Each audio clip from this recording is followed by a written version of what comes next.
அஸ்ஸலாமு அலைக்கும். எல்லாரும் எப்படி இருக்கீங்க? நல்லா இருக்கீங்களா? நாங்கள் அல்ஹம்துலில்லாஹ் நல்லாயிருக்கோம்.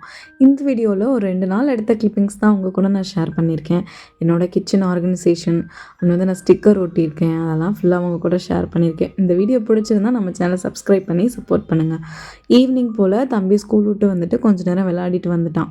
வந்ததுக்கப்புறம் அவனுக்கு ஹோம்ஒர்க் சொல்லி கொடுத்துட்டு நானும் கொஞ்சம் நேரம் ஃப்ரெஷ் ஆகிட்டு இந்த துணி மடிக்கிற வேலை தான் இருந்துச்சு.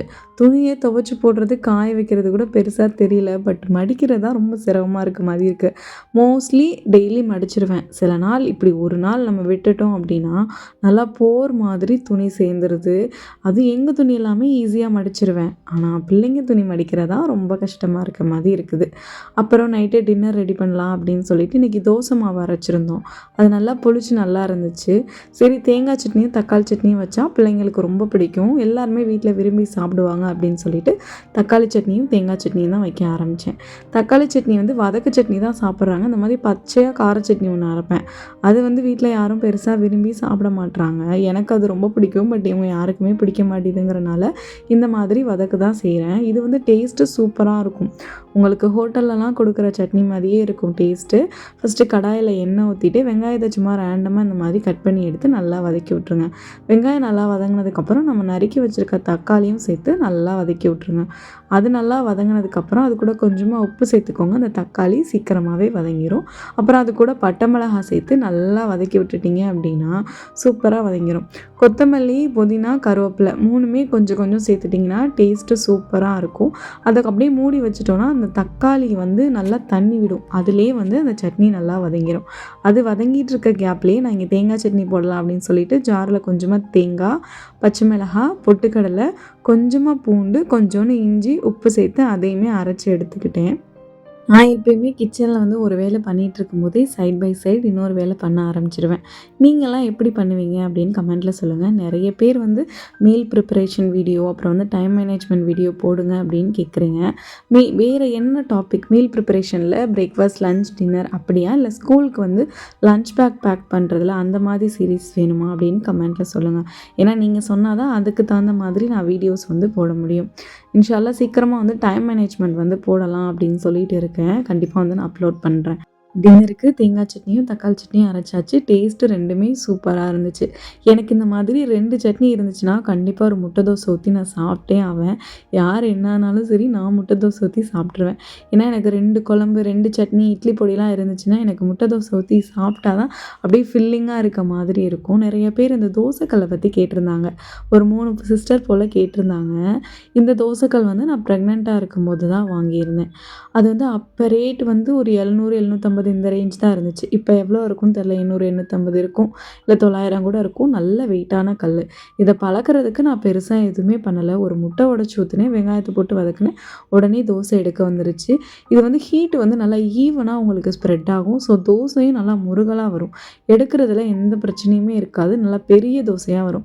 2 தோசை ஊற்றி கொடுத்தாலே நல்லா ஃபில்லிங்காக இருக்க மாதிரி இருக்கும். நான் ஆன்லைன்லலாம் வாங்கலை, பக்கத்தில் இருக்க ஒரு சின்ன கடையில் தான் வாங்கியிருந்தோம். நல்லா இருக்குது, குவாலிட்டி வைஸும் நல்லா இருக்குது, யூஸ் பண்ணுறதுக்குமே நல்லா இருக்குது. அப்படியே டின்னரை முடிச்சுட்டு நெக்ஸ்ட் டே மதியத்துக்கு போயிருங்க. பார்சல் இதுக்கு நான் ரொம்ப நாளாக வெயிட் பண்ணிகிட்டே இருந்தேன். எப்படா வரும்னு சொல்லிட்டு ஒரு வழியாக அல்லான்னு வந்துருச்சு. இன்னைக்கு வந்ததுக்கப்புறம் ஓப்பன் பண்ணால் எந்த பக்கத்து ஓப்பன் பண்ணுறதே தெரியல. நானும் இப்படி திருவுறேன் அப்படி திருவுறேன், வரவே மாட்டேன்ருச்சு. ஒரு வழியாக இந்த சென்ட்ரலில் வந்து ஓப்பனை போட்டுடலான்னு பார்த்தா அங்கேயும் போட முடியல. அப்புறம் மேலே ஓப்பனை போட்டு பிரிக்க ஆரம்பிச்சிட்டேன். இது வந்து கிச்சனுக்கு ஸ்டிக்கர் தான் நான் ஆர்டர் பண்ணியிருந்தேன். இப்போ இந்த மேலே நான் வந்து எனக்கு எப்படி தெரிஞ்சும் ஒரு 4.5 வருஷம் போல் ஆகுது, 4 வருஷம் அந்த மாதிரி ஆகுது. அப்போ இருந்து இப்போ வரைக்கும் நான் பெருசாக அந்த கிச்சனை வந்து எதுவுமே பண்ணதில்லை. ஏன்னா பாப்பா வயிற்றில் இருக்கும்போது தான் நான் வந்து வந்தேன். அப்போ ப்ரெக்னன்சி, அதுக்கப்புறம் குழந்தை பெற்றது, அப்புறம் பிள்ளைங்களை பார்த்துக்கிறது, அப்படியே எனக்கு நேரம் போயிடுச்சு. வீட்டை வந்து பெருசாக வந்து டெக்கரேட் பண்ணணும், இல்லை வந்து அதை ஏதாவது கொஞ்சம் நல்லா வச்சுக்கணுங்கிற மாதிரி எனக்கு அதை பற்றின சிந்தனையெல்லாம் பெருசாக வரல. இப்போ கொஞ்சம் பாப்பா வளரவும் தான் எனக்கு வந்து இந்த மாதிரி ஏதாவது பண்ணுவோம், நம்ம கிச்சனெல்லாம் கொஞ்சம் நல்லா வச்சுக்குவோம் அப்படிங்கிற மாதிரி தோணுச்சு. 2 வருஷமாக 3 வருஷமாக யோசித்து இப்போ தான் அந்த ஸ்டிக்கரை ஆர்டர் பண்ணியிருந்தேன். என் கிச்சனில் ஏகப்பட்ட அந்த ஆயில் ஸ்டெயின்ஸ் எல்லாமே இருந்துச்சு. அப்பப்போ தொடச்சிட்டு தான் இருக்கேன். பட் இந்த கல்லுங்கிறனாலேயே நமக்கு வந்து எல்லாமே வந்து பிடிச்சி போயிடும். நானும் நிறைய வீடியோவில் ஷேர் பண்ணியிருக்கேன். எது ஊற்றினாலுமே பிடிச்சி போயிடுது. என் பையன் தான் எனக்கு இதில் நிறைய ஹெல்ப் பண்ணியிருந்தான். கிச்சனில் இருக்க எல்லா பொருளையும் எடுத்து ஹாலில் வச்சாச்சு. வச்சுட்டு ஃபுல்லாக நல்லா தொடச்சி விட்டு, அதுக்கப்புறம் ஒரு காட்டன் துணியை வச்சு தொடச்சிட்டு க்ளீன் பண்ணிவிட்டு அதுக்கப்புறம் தான் அந்த ஸ்டிக்கர் ஒட்ட ஆரம்பித்தோம். ரொம்ப கஷ்டமாக தான் இருந்துச்சு. எங்களுக்கு வந்து அங்கங்கே சிமெண்ட் வேறு இருக்கிறனால நல்லா கொரப்பாக இருந்துச்சு. அதனால் ஸ்டிக்கர் நிற்கவே இல்லை. கட் பண்ணி ஒட்டுற மாதிரி தான் இருந்துச்சு. ஈவினிங் ஒரு 4, 4:30 போல் ஆரம்பிச்சிருப்போம். எப்படி பார்த்தாலும் ஒரு 7, 7:30, 8 மணி ஆயிருச்சு ஒட்டுறதுக்கே. ஒட்டிட்டு அப்புறம் இந்த செல்ஃப் எல்லாமே ஆர்கனைஸ் பண்ணிடலாம். இங்கேயும் நியூஸ் பேப்பர் தான் நான் போட்டு வச்சுருக்கேன். அதெல்லாமே எடுத்துகிட்டு இந்த ஸ்டிக்கரை ஒட்டி விட்டுறலாம், பார்க்கவும் அழகாக இருக்குது அப்படின்னு சொல்லிட்டோம். அதையுமே செய்ய ஆரம்பிச்சிட்டேன். இது ஒட்டுறதுக்கே 7, 7:30 போல் ஆயிடுச்சு. அப்புறம் திருப்பி இது பண்ணி முடிக்க நைட்டு சாப்பாடு டைமே வந்துருச்சு.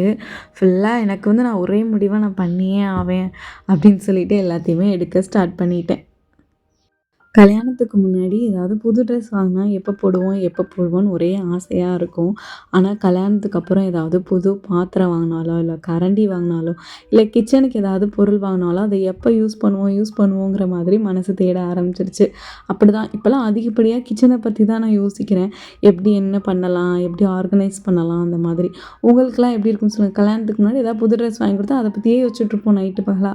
ஆனால் இப்போ இந்த கிச்சனில் வந்து ஏதாவது ஒரு சின்ன பாத்திரம் வாங்கினாலும் எப்போ அதில் பொரிப்போம், எப்போ அதில் வதக்குவோம், அந்த மாதிரி ஒரே எக்ஸைட்மெண்ட்டாக இருக்குது. நீங்களும் இப்படியான்னு சொல்லிட்டு கமெண்ட்டில் சொல்லுங்கள், நானும் தெரிஞ்சுக்கிறேன். ஏன்னா நான் மட்டும் தான் இப்படி இருக்கேங்கிற மாதிரி சில நேரம் எனக்கு தோணும். என் ஹஸ்பண்டும் சொல்லுவாங்க, ஒன்று வாங்கக்கூடாது உடனே செய்யணும் அப்படின்னு சொல்லிட்டு. ஒரு வழியாக எல்லாத்தையும் ஒட்டி முடிச்சாச்சு. என்னோடய கிச்சனுமே பார்க்க அழகாக இருந்துச்சு. எப்படி இருக்குன்னு கமெண்ட்டில் சொல்லுங்கள். இன்னொரு சூப்பரான vlogல மீட் பண்ணுறேன்.